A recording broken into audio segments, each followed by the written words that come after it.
Assalamualaikum warahmatullahi wabarakatuh. Selamat bertemu kembali dengan saya Selamat Wibowo.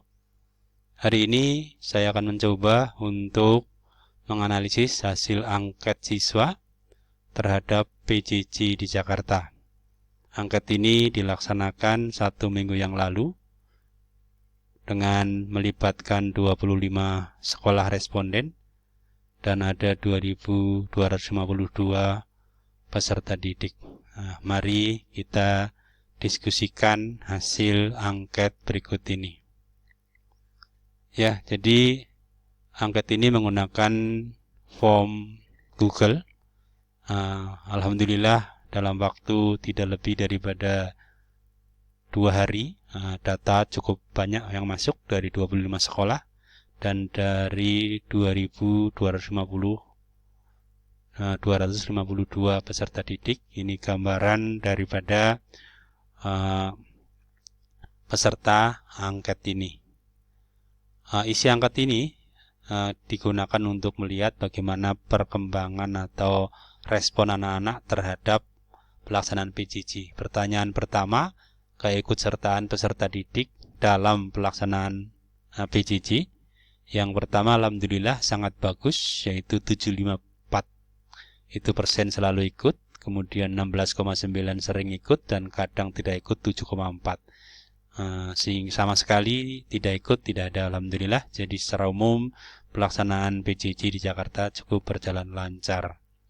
Kemudian yang kedua, kendala daripada pelaksanaan PJJ yang dihadapi oleh anak-anak yang terbesar adalah terlalu banyak tugas. Jadi anak-anak merasa tugasnya sangat banyak, yaitu 65,9 siswa menganggap tugasnya terlalu berat. Sisanya yang 34,1 itu mungkin menganggap normal.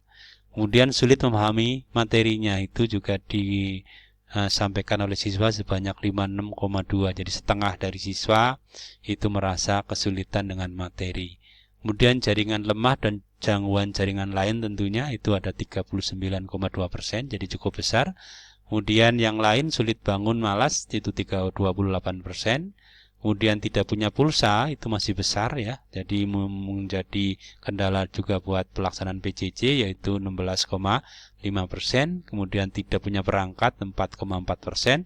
Itu juga merupakan hal yang perlu kita pertimbangkan, karena ini berarti mereka tidak bisa ikut. Mungkin ikutnya dengan pinjam dan sebagainya.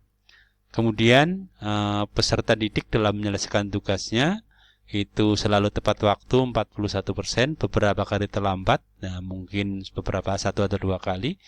Kemudian beberapa kali tidak menyerahkan, ikut tapi tidak menyerahkan, tidak terlalu banyak, sekitar 7%. Kemudian sering tidak mengerjakan, itu mungkin sekitar 1%.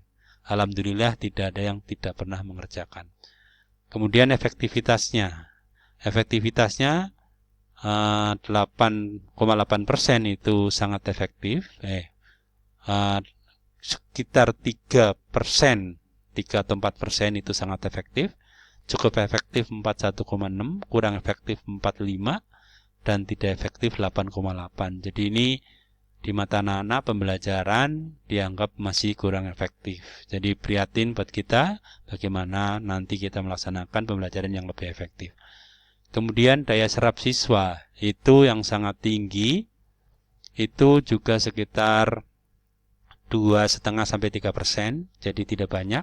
Yang cukup tinggi daya serapnya itu 38,9, rendah 50,8, dan sangat rendah 7,7%. Jadi masih memprihatinkan daya serap anak-anak.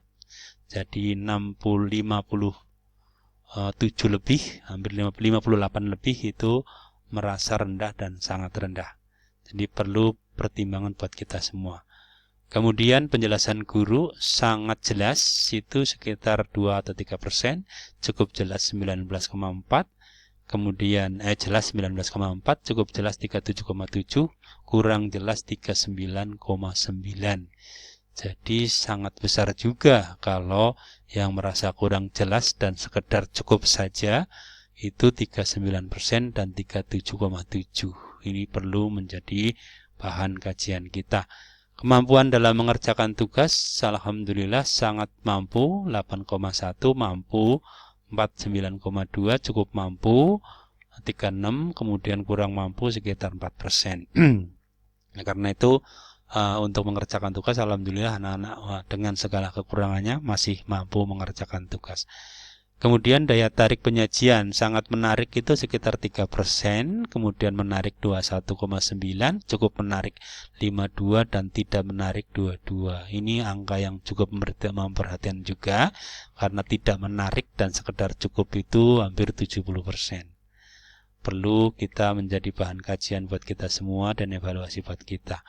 Kemudian variasi, sangat variatif itu sekitar 4%, variatif 28%, cukup variatif 43,8%, dan tidak variatif atau monoton 22%. Ini juga menganggap Bapak Ibu Guru mengajarnya masih kurang variatif atau monoton atau itu-itu saja, mungkin seperti pembelajaran di kelas hanya memberikan tugas.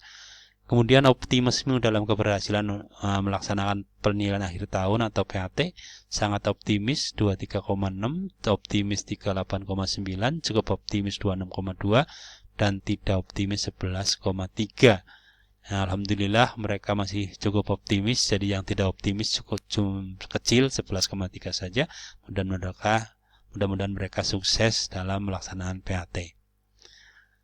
Kemudian terakhir sebelum kita tutup, kita akan mencoba selain menjawab anak-anak menjawab hal yang fix dari pilihan yang tersedia, siswa diberikan menulis saran-saran sesuai secara bebas.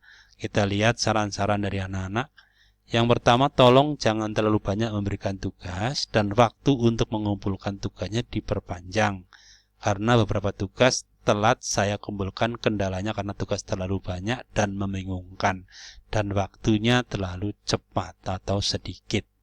Nah, ini sebagian besar tugas keluhan anak-anak adalah terlalu banyaknya tugas. Nah, kita nanti perlu diskusikan Bapak Ibu Guru bagaimana sebenarnya yang di lapangan. Penjelasan materi dan juga diberikan dengan contoh-contoh materi tersebut karena bisa saja beda pengertian antara jawaban Google dengan jawaban dari guru. Jadi memang Bapak Ibu Guru setelah memberikan tugas dijawab mesti diberi penguatan, diberi evaluasi mana yang benar dan mana yang salah. Lebih mendetail materi pembelajarannya tidak hanya memberikan tugas. Jadi keluhannya anak-anak terlalu banyak tugas dan terlalu banyak memberikan tugas. Menggunakan sistem tatap muka walaupun perantara. Jadi anak-anak berharap ada tatap muka walaupun tidak langsung. Kemudian lebih banyak menjelaskan, ini sama. Kemudian bisa tatap muka yang supaya mudah dipahami. Guru ngasih materi, bukan cuma ngasih tugas saja. Jadi diminta ngasih materi, jangan tugas saja. Kalau perlu dijelasin via voice note atau via teleconference. Intinya lebih baik kalau gurunya bisa ngasih materi secara jelas, bukan cuma tugas banyak-banyak doang. Soalnya percuma tugas banyak kalau kita aja sebenarnya nggak paham sama materinya. Kita sebagai murid juga butuh pembawaan materi yang fresh atau beragam. Karena selama ini hanya beberapa guru yang seperti itu. Selebihnya cuma ngasih tugas dengan deadline segera dikumpulkan. Tidak hanya memberikan tugas, tapi memberikan materi. Selama proses PJJ ini berlangsung, saya memperhatikan guru hanya langsung memberikan tugas tanpa dijelaskan lebih dahulu. Memang tidak semua guru. Artinya dengan terpaksa para siswa harus belajar sendiri dengan bermodalkan internet. Tetapi bagaimanapun kita tidak boleh selalu percaya pada internet. Ada kalanya materi yang dipelajari tidak sesuai dengan yang ada di internet. Saya pernah mengalami itu. Jadi mohon untuk Bapak Guru jangan apa-apa mengandalkan muridnya dengan internet. Itu sangat tidak efektif. Ini saran yang cukup berat ya buat kita semua. Evaluasi dari anak-anak. Tolong tidak terlalu memberikan banyak tugas. Tolong materi lebih dijelaskan lagi. Saya sangat menghargai guru yang telah mengajar selama ini. Saya berharap ke depan Bapak Ibu Guru tidak hanya memberikan tugas. Saya mohon penjelasan materi lebih dahulu. Lebih banyak menjelaskan. Guru ngasih materi, bukan cuma ngasih tugas saja. Saran saya untuk guru adalah lebih sering memberikan materi lewat Google Zoom atau pakai Zoom agar muridnya jelas. Walaupun mungkin ini cukup kendala di pulsa yang cukup boros. Saran saya untuk guru adalah tidak terlalu banyak memberikan tugas, mohon diberikan tugas yang jelas. Jadi tugasnya jelas. Nah, sekali lagi, dalam pengajaran mungkin diberikan motivasi, sekali-sekali diberikan motivasi. Jadi tidak hanya belajar-belajar terus, terutama anak-anak yang punya kendala finansial. Memberikan waktu yang panjang untuk berpikir, jadwal sesuaikan. Nah, barangkali itu informasi yang bisa kita serap dari hasil gambaran yang berupa grafik. Tadi cukup jelas informasinya. Dari anak-anak umumnya mereka berkendala kepada banyaknya tugas, penjelasan yang kurang jelas, kurang variatif. Kemudian Bapak Ibu diharapkan bisa memberikan pembelajaran langsung, mungkin menggunakan suara, mungkin menggunakan video, mungkin juga pembelajaran menggunakan Zoom. Nah, untuk mengatasi supaya tidak ada kendala pendapat yang berbeda antara guru dan yang di internet, saya harapkan Bapak Ibu guru bisa membuat blog. Blognya itu cukup mudah dibuat dan gratis. Nah, jadi informasi ini mudah-mudahan kita bisa sikapi dengan bijak. Kita semua dapat meningkatkan kualitas pembelajaran jarak jauh. Masih cukup panjang waktunya PJJ ini, jadi saya harapkan kita semua mengubah sesuai dengan harapan anak-anak. Bagaimanapun anak-anak, saya yakin mereka berkata jujur apa adanya. Mungkin kita sebagai guru merasa sebagian salah, tapi karena ini menyangkut jumlah guru yang sangat banyak dan pendapat siswa yang juga cukup banyak, sangat banyak ya, 2000 lebih, maka itu memberikan gambaran yang cukup signifikan kondisi real di lapangan. Oke, barangkali itu aja dari saya. Mudah-mudahan kita ke depan bisa selalu melayani lebih baik untuk anak-anak, untuk masa depan mereka. Terima kasih. Assalamualaikum warahmatullahi wabarakatuh.